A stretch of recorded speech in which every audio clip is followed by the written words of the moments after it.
అంటే చిన్ని గారు నాకు స్కూల్ మేట్ అండి. అవునా? స్కూల్ మేట్ అంటే సీనియర్ లేండి. సీనియర్. ఓకే. ఆహా. 3 years senior to me. ఏ స్కూల్ అండి? Little flower school Mudinepalli. అచ్చా. ముదినేపల్లి వరిచేలో మన సాంగ్ కూడా ఉంది సార్. మీరు లవ్ మ్యారేజా పొరపాటు? కాదు కాదు కాదు, మా ఫ్యామిలీస్ ఎప్పటి నుంచో తెలుసు. ఆహా. తెలిసినాక స్కూల్లో తను నాకు 3 years జూనియర్. ఓకే. వాళ్ళ బ్రదర్ నా క్లాస్మేట్. ఓకే. మా అన్నయ్యకి. సో నేను ఆయన్ని చిన్నప్పటి నుంచి చూస్తూనే ఉన్నా, కాకపోతే ఎప్పుడు వివాహ బంధంలో ముడిపడతామని మాత్రం అనుకోలేదండి. అంటే మీ పేరెంట్స్ తరఫు నుంచి వచ్చింది Yeah. సంబంధం. అవునండి. వచ్చినప్పుడు ఈయన అని తెలిసినప్పుడు మొట్టమొదటిసారిగా మీ మనసులో వచ్చిన ఆలోచన ఏమిటి? చాలా మంచి అయినని ఆలోచన వచ్చింది. అవునా? Yeah. అంటే స్కూల్లో ఉన్నప్పటి నుంచి ఈ లీడర్షిప్ క్వాలిటీస్ అవి మీరు చూస్తుండేవారండి? అవునండి. రాజకీయాల్లోకి వస్తారని మీకు చూచాయిగా ఐడియా ఉందేమో అప్పటికే. నాకు రాజకీయాల్లోకి వచ్చేదాకా కూడా అసలు ఇప్పటి వరకు కూడా చూచాయిలుగా కాదు, అసలు మేము అనుకోలేదండి రాజకీయాల్లోకి వస్తారని. నేనైతే అనుకోలేదు. నిజమా? నిజమండి. Oh my God. ఓకే. అయితే రాజకీయాల్లోకి రావడానికి ముందు ఇప్పుడు వచ్చిన తర్వాత మీకు ఎంత టైం ఇస్తున్నారు అంటే ఏం చెప్తారు? ఇప్పుడు ఇది పెద్ద కంప్లైంట్ కదండి ఆయనకి. అవునండి. ఇప్పుడు వైఫ్ అండ్ హస్బెండ్ గా కాకుండా నేనైతే ఫ్రెండ్ లానే ట్రీట్ చేస్తున్నానండి ఎక్కువ. ఎందుకంటే వైఫ్ కంటే మనకి కొన్ని హోప్స్ ఉంటాయి, రావాలి, ఎర్లీగా రావాలి, ఇది చెయ్యాలి, అది చెయ్యాలి అని. ఫ్రెండ్స్ అంటే we accept everything. So now I feel we are mostly like friends అండి. దెన్ రాజకీయాల్లోకి రావడానికి ముందు రాజకీయాల్లోకి రాకముందర చాలా family man we use to enjoy a lot అండి. డిఫరెంట్ కంట్రీస్కి వెళ్ళే వాళ్ళం. ఓకే. అసలు ప్రతి న్యూ ఇయర్ కి వేరే ఎక్స్ప్లోర్ చేసేవాళ్ళం అండి. వేరే కంట్రీస్కి వెళ్ళటము, బాగా పిల్లలు తీసుకుని అలా బాగా ఎంజాయ్ చేసేవాళ్ళం అండి. ఇప్పుడు పాలిటిక్స్ లోకి వచ్చిన తర్వాత పబ్లిక్ లైఫ్ లోకి వచ్చాక టైమే కుదరట్లేదు. టైమే కుదరట్లేదు. ఆయనకి నచ్చిన ఫుడ్ అంటే ఏంటి, ఏమంటారు? అండ్ ట్రెడిషనల్ ఫుడ్ ఏదన్నా బాగా ఇష్టంగా తింటారండి. స్వీట్స్ కాడ నుంచి అరిసెలు అలాంటివి ట్రెడిషనల్ ఇష్టం. అవును. Madam veg non veg sir? Non veg అండి. ఇద్దరం ఇది లేదు, నాన్ వెజ్. కానీ సంబంధం వచ్చినప్పుడు ఈ అమ్మాయి నాకు ఖచ్చితంగా సూట్ అవుతుంది, ఎస్ నేను చేసుకోవచ్చు అనుకున్నారా? ఏమనుకున్నారా ఆ టైంలో? అంటే ఎప్పటి నుంచో తెలిసిన అమ్మాయి. పెద్ద ఇబ్బందిగా నాకేమనిపించలేదు. ఫస్ట్ టైం అందరం అనుకున్నాం కానీ ఒక 5-10 minutes లోనే చాయిస్ ఓకే అయిపోయింది. కాబట్టి ఎందుకంటే అంత ముందు పరిచయం ఉంది. వాళ్ళ బ్రదర్ కూడా నా క్లాస్మేట్.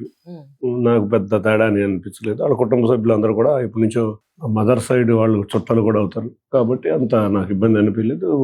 వెంటనే వితిన్ 2 to 3 minutes లోనే అంత ఓకే అయిపోయింది. కానీ ఆయన్ని రాజకీయ పరంగా చూసిన వీడియోలు ఎవరైతే పబ్లిక్ ఉంటారో, ఎవరైనా సరే పార్టీలకు అతీతంగా, వయసుకు అతీతంగా, జెండర్కి అతీతంగా చూస్తే యాజ్ అ సీరియస్ పర్సన్ గా కనపడుతూ ఉంటారు ఇన్ జనరలీ, రాజకీయాలు కాబట్టి.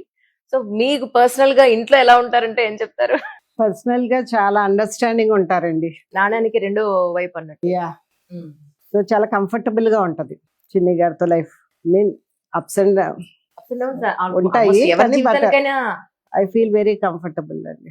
ఇంట్లో మీ ఇద్దరిలో ఎవరిది డామినేషన్ సార్? ఇంట్లో ఇద్దరులో ఆవిడదే డామినేషన్ ఉంటుంది, ఇంకెవరిది ఉంటుందండి?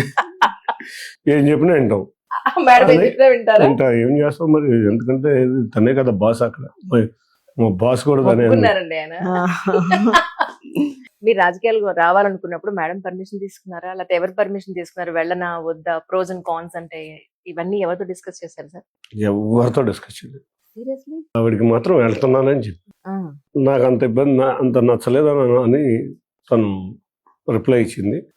కానీ నేనైతే వెళ్తున్నానని చెప్పి తనకి అర్థమయ్యేదని చెప్పి నేను రాజకీయాల్లోకి వచ్చాను. ఎవరితోనూ డిస్కస్ చేయలేదు. నేను రాజకీయాల్లోకి వచ్చే ముందు మొట్టమొదటి నా డిస్కషన్ నారా లోకేష్ గారితో, నా రాజకీయ జీవితం గురించి మొట్టమొదటి డిస్కషన్ కూడా నారా లోకేష్ గారితో. ఫ్రెండ్స్తో కూడా ఎవరితో డిస్కస్ చేయలే. ఫస్ట్ డిస్కషన్ నారా లోకేష్ గారితో. వెళ్ళే ముందు రాకేష్ గారి దగ్గరికి వెళ్ళే ముందు 3 days ముందు తనతో చెప్పాను. ముందు ఎందుకు అని 2-3 సార్లు ఉంది. తర్వాత తను మళ్ళీ నా వేలో ఫాలో అయ్యి మీ ఇష్టం, కాకపోతే లైఫ్ మిస్ అవుతారని అన్న, బట్ వెళ్దామని అనుకున్నాను.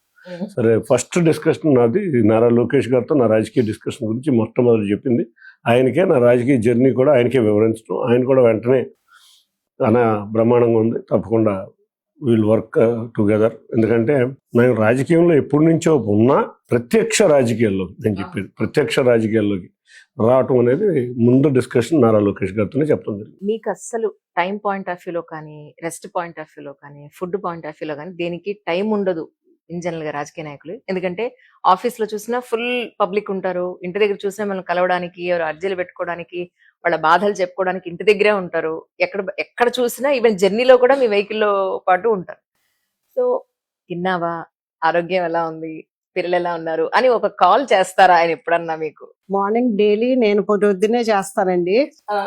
చిన్ని గారు అయితే నైటే చేస్తారు, ఎందుకంటే నేను డైలీ పొద్దున్నే లెగను కాబట్టి వెయిట్ ఫర్ మీ. నైట్ ఆయన గుడ్ నైట్ చెప్పండి, నేను పడుకోను. I wait for the call, ఎంత లేట్ అయినా. So nice.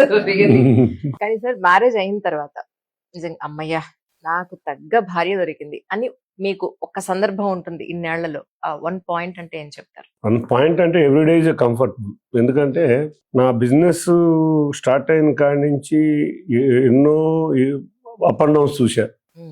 ఏ రోజు కూడా ఇంట్లో రెస్ట్రిక్షన్ లేదు.